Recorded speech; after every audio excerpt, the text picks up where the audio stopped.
Hey guys, this is Simon Fuchs and you are watching the trailer for my new ultimate hard surface tutorial for the Turretgun. What you are looking at right now is a turntable render of the final asset in Marmoset Toolbag that we will be creating in this course. This tutorial contains over 40 hours of video and I will go through every single step to create this high quality, game ready PBR asset from start to finish, as well as creating renders of the asset for your portfolio. It contains many time savers that I have picked up in my over 12-year-long career in video games.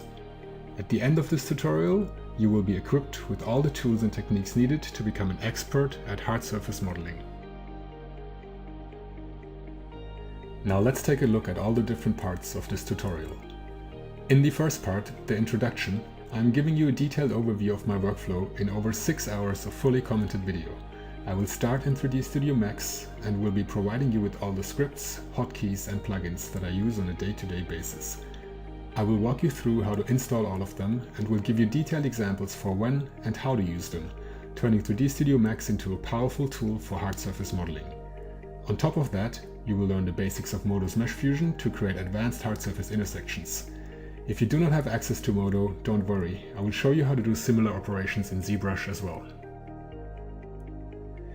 In the high poly modeling chapter of this tutorial, you will learn how to model the Turretgun from the initial design blockout to the final high poly mesh. This part covers the entire design process and you will learn both important modeling techniques as well as design principles.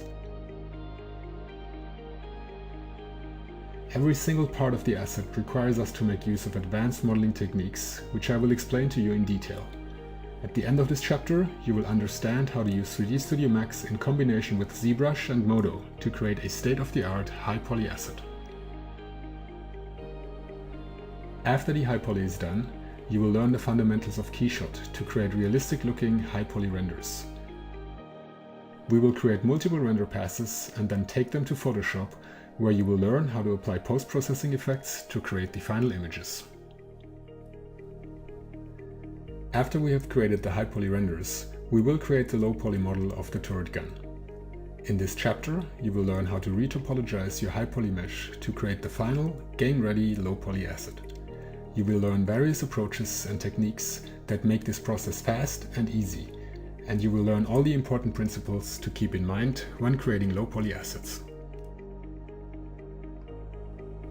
Once the low poly model is done, we are going to create UV coordinates for the asset, which will be the base for the final texture. In this part of the tutorial, you will learn how to create an efficient UV layout, focusing on getting the most use out of the UV space available.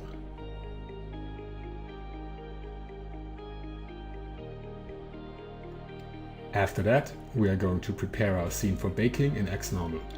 To do this, you will learn how to break up your high poly model into different material groups to get a color ID map for texturing later on.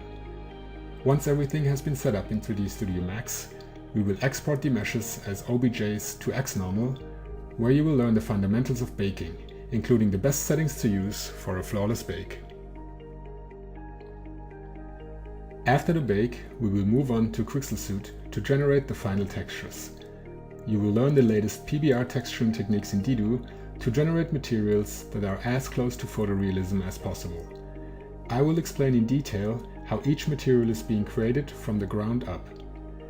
In addition, I will teach you how to use 3DO to paint detail directly onto your mesh, as well as how to use Photoshop in combination with Dido to add localized grime, wear and tear, and decals onto your object. Once the final materials have been created, we will save them to use in Marmoset Toolbag or any other engine. In the last chapter of the tutorial, we are going to create the final renders of the Turretgun for your portfolio. You will learn the fundamentals of Marmoset Toolbag and I will teach you all the important settings to create stunning looking renderings of your asset. You will learn the basics of how to light your asset and add post-processing effects through the Marmoset cameras. After that, we will take the renders to Photoshop and create portfolio-ready images of your final game asset. You will learn how to add post-processing effects as final tweaks to the image. In addition, you will learn how to create a Marmoset Vero file that you can upload to your ArtStation so that people can take a look at the final 3D asset in the browser. Thanks for watching and see you in the tutorial.